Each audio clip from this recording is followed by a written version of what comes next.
வணக்கம் நேர்களே, நான் உங்கள் ஆஸ்ட்ரோ பூர்ணா. இன்னைக்கு நாம பார்க்கக்கூடிய பதிவு மே மாத பலன்கள்.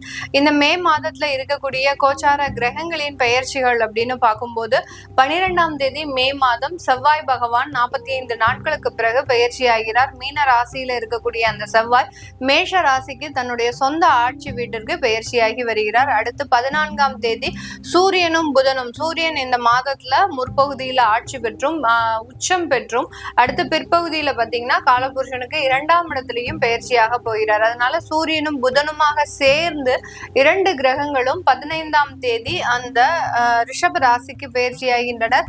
அடுத்து 14ஆம் தேதி சுக்கிரன் ஆகப்பட்டவர் தன்னுடைய ஆட்சி வீடான அந்த ரிஷப ராசியிலிருந்து மிதுன ராசிக்கு பயிற்சியாகிறார். மிதுன ராசியில ஏற்கனவே குரு பகவான் இருக்கிறதுனால குரு சுக்கிரன் சேர்க்கை அப்படின்றது வரக்கூடிய 14ஆம் தேதியிலிருந்து இருக்க போது இது நிறைய ஒரு வருமான வளர்ச்சிகளை ஒவ்வொரு ராசி என்பவர்களுக்கும் கொடுக்கக்கூடிய ஒரு மாதமாக இருக்கும். இந்த மாதத்தின் இறுதியில புதன் பகவான் அந்த ரிஷப ராசியிலிருந்து தன்னுடைய சொந்த ஆட்சி வீடான அந்த மிதுன ராசிக்கு பயிற்சியாகிறார். இந்த மிதுன ராசியில அந்த புதன் பகவான் வரும்போது அந்த குரு பகவானும் சேர்ந்து இருக்கும் போது இந்த இடத்துல இந்த மாதத்தின் பிற்பகுதியில 3 கிரகங்களின் சேர்க்கை அப்படின்றது இருக்கு. இதனால ஒவ்வொரு ராசி என்பவர்களுக்கும் இந்த மாதத்துல என்ன மாதிரியான ஒரு பலன்கள் கிடைக்க போகுது, ஏன்னா வருட கிரகங்கள் அப்படின்னு சொல்லக்கூடிய கேது ராகு அப்படின்றது சிம்ம ராசியிலையும் கும்பராசிலையும் சனி பகவான் மீன ராசியிலையும் இருக்கிறார். மாத பலன்கள் கணிக்கும் போது எப்போதுமே நம்மளுக்கு அந்த மாத கிரகங்கள் தான் முக்கியத்துவம் வாய்ந்தவையாக இருக்கும். அந்த மாத கிரகங்கள் சில பெயர்ச்சி ஆகும் போதும் அந்த கிரகங்களின் நகர்வுகள் மிகப்பெரிய ஒரு தாக்கத்தை அவரவர்களினுடைய வாழ்க்கையில ஒவ்வொரு ராசி என்பவர்களுக்கும் கொடுக்கும். அதை பற்றி தான் நம்ம இந்த பதிவுல தெளிவா பார்க்க போறோம். இந்த சேனலை முதல் முறையா பாக்குறீங்க அப்படின்னா சப்ஸ்கிரைப் பண்ணிக்கோங்க, பெல் பட்டன்ல ஆல் ஆப்ஷன் சூஸ் பண்ணிக்கோங்க. தனுசு ராசி என்பவர்கள் காலபுருஷனுக்கு 9ஆம் இடமான பாக்கியஸ்தானத்துல இருக்கக்கூடிய ஒரு ராசி தனுசு ராசி. ராசியினுடைய குறியீடு வில்லம்பு. பாக்கியஸ்தானம் அப்படின்னு சொன்னாலே நன்மையை கொடுக்கக்கூடிய ஒரு ஸ்தானம் தான் சொல்லுவோம்.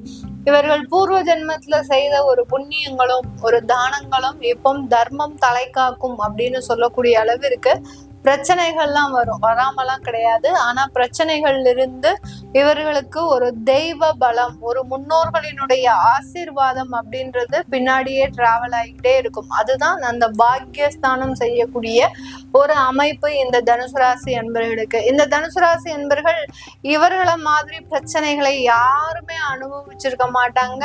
கிட்டத்தட்ட ஒரு 18 வயசுல இருந்து பாத்தீங்கன்னா அளவுக்கு அதிகமான பிரச்சனை, அந்த பிரச்சனைகளை இதுவரைக்கும் வேற எந்த நபர்களும் அனுபவிக்க முடியாது, இவர்களால மட்டுமே அனுபவிக்க முடியும்.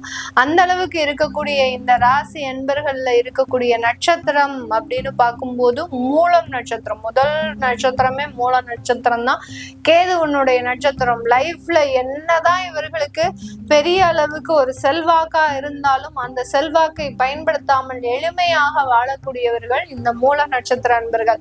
வீடு பெரிய அளவுல இருக்கும், ஏன்னா ஆசை, இந்த நம்ம லைஃப்ல அந்தஸ்தோட வாழணும் அப்படின்ற ஒரு வெறி அப்படின்றது இந்த மூல நட்சத்திர அன்பர்களுக்கு இருக்கும். பெரிய மாளிகை மாதிரி வீட்டை கட்டி வச்சு ஆனா ஒரு கட்டாந்தரையில பறக்கக்கூடிய ஒரு ராசி நட்சத்திர அன்பர்கள் இந்த மூல நட்சத்திர அன்பர்கள். அந்த அளவுக்கு ஒரு எளிமையான ஒரு வாழ்க்கையை வாழக்கூடிய ஒரு நபர்களும் இந்த மூல நட்சத்திர அன்பர்கள் தான். பூராட நட்சத்திர அன்பர்கள் இவர்களுக்கு எல்லாமே ஒரு லைஃப்ல ஒரு டேர்னிங் பாயிண்டா தான் இருக்கும். ஒவ்வொரு இடத்துலயும் பாத்தீங்கன்னா பள்ளி வாழ்க்கையிலையும் சரி, கல்லூரி வாழ்க்கையிலையும், தன்னுடைய வேலை சம்பந்தப்பட்ட வாழ்க்கையில, திருமண வாழ்க்கை, குழந்தை பிறப்பு, இப்படி ஒவ்வொரு செக்டார், அதாவது ஒவ்வொரு லைஃப் ஸ்டைலும் பாத்தீங்கன்னா ஒரு டேர்னிங் பாயிண்ட். குழந்தை பிறந்ததுக்கு அப்புறம் இவர்களுடைய லைஃபே மாறி இருக்கும், அந்த அளவுக்கு இருக்கும். திருமணம் ஆனதுக்கு அப்புறம் இவங்களுடைய பொருளாதாரம் முன்னேறி இருக்கும். எப்படி இந்த பூராடம் நட்சத்திர அன்பர்கள் தன்னுடைய வாழ்க்கையில ஒவ்வொரு இடத்துலயும் வளர்ச்சியை தான் அடைவார்களே தவிர ஒரு குறைவு அப்படின்றது இவர்களுக்கு வரவே வராது. சில இடத்துல கடன்கள் இருக்கும், சில இடத்துல அவமானங்கள் இருக்கும். அது எல்லாத்தையுமே தாங்கி வெளியில வந்து தன்னுடைய வாழ்க்கையில ஒரு வெற்றியை அடைபவர்கள் இந்த பூராட நட்சத்திர அன்பர்கள். அடுத்து உத்திராடம், சூரியனுடைய நட்சத்திரம் அப்படின்றதுனால பாத்தீங்கன்னா ரொம்ப பொறுப்புணர்ச்சியோட இருப்பாங்க. இந்த மூலம் பூராடம் இரண்டையும் தாண்டி இந்த உத்திராடம் நட்சத்திர அன்பர்கள் பொறுப்புணர்ச்சி அப்படின்றது ஒரு அதிகப்படியாக இருக்கும். ரெஸ்பான்சிபிலிட்டிஸ் அப்படின்றத எடுத்துக்கிட்டே இருப்பாங்க. தன்னுடைய லைஃப்ல ரெஸ்பான்சிபிலிட்டிஸை மறக்கவே மாட்டாங்க. அடுத்தடுத்து என்ன பண்ணணும், அடுத்தடுத்து லைஃப்ல எதை செய்யணும், சாதிக்கணும், அந்த சாதனையை நோக்கி டிராவல் பண்ணக்கூடியவர்கள் இந்த உத்திராடம் நட்சத்திர அன்பர்கள். இப்படிப்பட்ட நட்சத்திர அன்பர்களை உடைய இந்த தனுசு ராசி என்பர்களுக்கு இந்த மே மாதம் உங்களுடைய 7ஆம் இடத்துல குருவும் சுக்கிரனும் சேர்க்கை பெறதுனால லைஃப்ல ஒரு நல்ல ஒரு வளர்ச்சி அப்படின்றது இருக்கும். வெளிநாட்டு பயணம் அப்படின்றது அதிகப்படியாக இருக்கும். அட்லீஸ்ட் ஒரு டூராவது போயிட்டு வரணும் அப்படின்ற ஒரு ஆசையெல்லாம் நிறைவேறுவதற்குண்டான ஒரு நேரமாக தான் இந்த மே மாதம் இந்த தனுசு ராசி என்பவர்களுக்கு இருக்க போது. உங்களுடைய 6ஆம் இடத்துல சூரியனும் புதனும் சேர்ந்து இருக்கிறதுனால அரசாங்க உத்தியோகம் கன்ஃபார்ம் அப்படின்னு சொல்லக்கூடிய அளவிற்கு அந்த அரசாங்க உத்தியோகத்திற்காக தயார்படுத்தக்கூடியவர்கள் இந்த மாதத்துல ஒரு பாசிட்டிவான விஷயங்களை சந்திக்கக்கூடிய ஒரு நேரமாக இருக்க போது. 7ஆம் வீட்டு அதிபதி 6ஆம் இடத்துல இருக்கிறதுனால உங்களுக்கு வெளிநாட்டு பயணத்தினால வேலைகள் அப்படின்றது கண்டிப்பாக இருக்கு. ஆனால் உங்களுடைய திருமண வாழ்க்கையில சில தேவையில்லாத கசப்புகள் வரும். 5ஆம் இடத்துல செவ்வாய் இருக்கிறதுனால ப்ரப்போசல் பண்ணி, அதாவது காதல் சம்பந்தப்பட்ட விஷயத்துல ப்ரப்போசல் பண்ணி அது பிரச்சனையாக மாறக்கூடிய ஒரு நேரமாக தான் இந்த மே மாதம் இருக்கு. அப்போ நம்ம அந்த திருமண உறவுகள்ல ரொம்ப கேர்ஃபுல்லா இருக்கணும். திருமண முயற்சி, காதல் முயற்சி, அடுத்து பாத்தீங்கன்னா கணவன் மனைவி உறவுகள்ல சில சாதகமான ஒரு சூழ்நிலைகள், இது எல்லாத்தையுமே இந்த மே மாசம் மறந்துடணும். நம்ம கவனமாக இருக்க வேண்டிய ஒரு இடம் அப்படின்னு கேட்டீங்கன்னா நம்மளுடைய வேலையில ரொம்ப கவனமாக இருக்கணும். நம்மளுடைய உத்தியோகத்துல உயர் பதவிகள், அடுத்து பாத்தீங்கன்னா நல்ல ஒரு வேலை வாய்ப்புகள், இதுலயே ரொம்ப கான்சன்ட்ரேஷனா இருங்க. இந்த தனுசு ராசி என்பர்கள் இந்த மே மாதத்துல மிகப்பெரிய அளவுக்கு உச்சத்தை அடைவதற்குண்டான ஒரு நேரமாக தான் இருக்க போகுது. 7ஆம் இடத்துல 4ஆம் வீட்டு அதிபதி அங்க இருக்கிறதுனால பாத்தீங்கன்னா சொத்து சம்பந்தப்பட்ட சில விஷயங்கள்ல நல்ல ஒரு மதிப்பு அப்படின்றது கண்டிப்பாக இருக்கும். ஒரு அந்தஸ்து வாய்ந்த ஒரு சொத்தை வாங்குறதுக்கு உண்டான ஒரு நேரம், அதிலும் வெளிநாட்டுல வெளியூர்ல ஒரு சொத்து வாங்கக்கூடிய ஒரு நேரமாக இருக்க போது. 4ஆம் இடத்துல இருக்கக்கூடிய அர்த்தாஷ்டம சனி அப்படின்றவர் பாத்தீங்கன்னா உங்களுக்கு ஒரு ஸ்லோ பாய்சன் மாதிரி ஒரு தேவையில்லாத சில விஷயங்களை இன்ஜெக்ட் பண்ணிக்கிட்டே இருப்பாரு. ஒரு ஆடம்பரமான விஷயங்கள், ஒரு அதிகப்படியான கடன் வாங்கக்கூடிய விஷயங்கள், இதுல எல்லாம் உங்களுக்கு நாட்டம் ரொம்ப ஸ்லோவா, இதெல்லாம் நீங்க தான் செஞ்சீங்களா அப்படின்னு ஒரு 2 வருடம் கழிச்சு போய் பாத்தீங்க அப்படின்னா ஐயோ நம்ம போய் தப்பு பண்ணியிருக்கிறோமே அப்படின்னு சொல்லக்கூடிய அளவிற்கு நீங்க என்ன செய்வீங்க அப்படின்றத உங்களுக்கே அறியாமல் சில விஷயங்களை எல்லாம் செய்யறதுதான் அந்த அர்த்தாஷ்டம சனி. அதே மாதிரி வேலை ரீதியாக சில சோம்பேறித்தனத்தை கொடுக்கக்கூடிய ஒரு அமைப்பும் இந்த சனி பகவான் 4ஆம் இடத்துல இருந்து கொடுப்பாரு.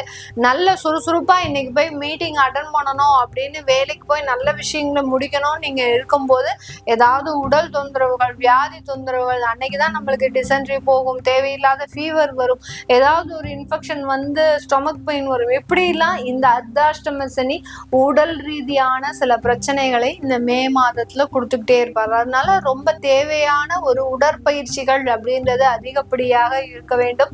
இந்த தனுசு ராசி என்பர்களுக்கு நிறைய உடற்பயிற்சிகள்லாம் வாக்கிங் அப்படின்றது போங்க. அதே மாதிரி பாத்தீங்கன்னா வீட்டு வேலைகளை நீங்களே செய்யறதுக்கு முயற்சி பண்ணுங்க. எவ்வளவுக்கு எவ்வளவு நீங்களே செய்றீங்களோ அந்த அளவுக்கு உங்களுக்கு நல்ல ஒரு அந்த உடல் நலன்ல ரொம்ப கேர்ஃபுல்லா இருக்க வேண்டிய ஒரு தருணமாக இருக்கும். அவாய்ட் வெளி சம்பந்தப்பட்ட ஃபுட்டு, அதாவது வெளி உணவுகளை, அதாவது துரித உணவுகள், ஃபாஸ்ட் ஃபுட்டுன்னு சொல்றோம் இல்லையா, அதெல்லாத்தையுமே இந்த தனுசு ராசி என்பவர்கள் இந்த மே மாதம் சுத்தமாக அவாய்ட் பண்ணணும். இந்த துரித உணவுகள்னால உங்களுக்கு உடல் சூடு பெருகி அடுத்து வயிறு சம்பந்தப்பட்ட சில பிரச்சனைகள்லாம் வர்றதுக்கு உண்டான ஒரு நேரமாக இருக்கும். வயிற்றுல பாத்தீங்கன்னா அந்த கிருமிகளினுடைய தொந்தரவுகள், அதாவது வயிற்று புழுக்கள்னு சொல்லுவோம் இல்லையா, அந்த மாதிரியான அந்த சில தொந்தரவுகள்லாம் அதிகமாகி உங்களுக்கு சில அறுவை சிகிச்சைகள் வரைக்கும் போறதுக்கு உண்டான ஒரு அமைப்பு இருக்கு. அதனால இந்த தனுசு ராசி என்பவர்கள் அந்த வெளி உணவுகளை மேக்சிமம் அவாய்ட் பண்றது நல்லது. அதிலும் அசைவ உணவுகளை அவாய்ட் பண்றது நல்லது. ஏன்னா எந்த இடத்துல உங்களுக்கு அந்த நான் சனின்னு சொன்னேன் பார்த்தீங்களா, ஸ்லோ பாய்சன் சொன்னேன் பார்த்தீங்களா, அதை உணவுல தான் வைப்பாரு அந்த சனி பகவான். அதனால அந்த சில பேருக்கு பார்த்தீங்கன்னா உணவு வந்து ஒத்துக்காம உடல் சம்பந்தப்பட்ட, அதாவது ஸ்கின் அலர்ஜி, ஸ்டொமக் அலர்ஜி, இது எல்லாத்தையுமே கொடுக்கறதுக்கு உண்டான ஒரு நேரமாக தான் இந்த மே மாசம் இருக்க போகுது. அதனால ஃபுட்டுல ரொம்ப கேர்ஃபுல்லா இருக்கணும். அடுத்து பாத்தீங்கன்னா தொழில் சம்பந்தப்பட்ட விஷயத்துல அதிகப்படியான ஒரு வாய்ப்புகள் வரும். வாய்ப்புகள் பாத்தீங்கன்னா எக்ஸ்போர்ட் ஆர்டர்ஸ் வரும். அடுத்து பாத்தீங்கன்னா மேனுஃபேக்சரிங் யூனிட்ல உங்களுக்கு நிறைய சப்ளைஸ்க்கு ஆர்டர்ஸ் வரும். அடுத்து ரீட்டைல் சம்பந்தப்பட்ட விஷயங்கள்ல நிறைய கஸ்டமர்ஸ் உங்களுக்கு உங்களை தேடி உங்களுடைய பிராண்டை தேடி வர்றதுக்கு உண்டான ஒரு வாய்ப்புகள்லாம் வரப்போகுது. அதனால வருமானத்தை பொறுத்துக்கும் இந்த தனுசு ராசி என்பவர்களுக்கு பெரிய அளவுக்கு பிரச்சனை கிடையாது. உடல் நலன்ல தான் இந்த மே மாதத்துல ரொம்ப கேர்ஃபுல்லா இருக்கணும். இது எல்லாமே நம்ம கோச்சார நிலவரப்படி பலன்களை கணிச்சு சொல்லியிருக்கிறோம். உங்களுடைய சுய ஜாதக திசாபுத்தி பலன்களை பார்க்கணும் விருப்பப்படுறவங்க கீழே இருக்கிற நம்பருக்கு வாட்ஸ்அப்ல அப்பாயின்மெண்ட் வாங்கிக்கிட்டு நீங்க கன்சல்ட் பண்ணிக்கலாம். உங்களுடைய குழந்தைகளுக்கு ஜாதகம் எழுதணும், நியூமராலஜி படி பெயர் வைக்கணும்னு நினைக்கிறவங்களும் கீழே இருக்கிற நம்பருக்கு வாட்ஸ்அப்ல மெசேஜ் அனுப்புங்க. அதற்குண்டான விவரங்கள் தெரிய வரும். உங்களிடமிருந்து விடைபெறுவது உங்கள் ஆஸ்ட்ரோ பூர்ணா. நன்றி, வணக்கம்.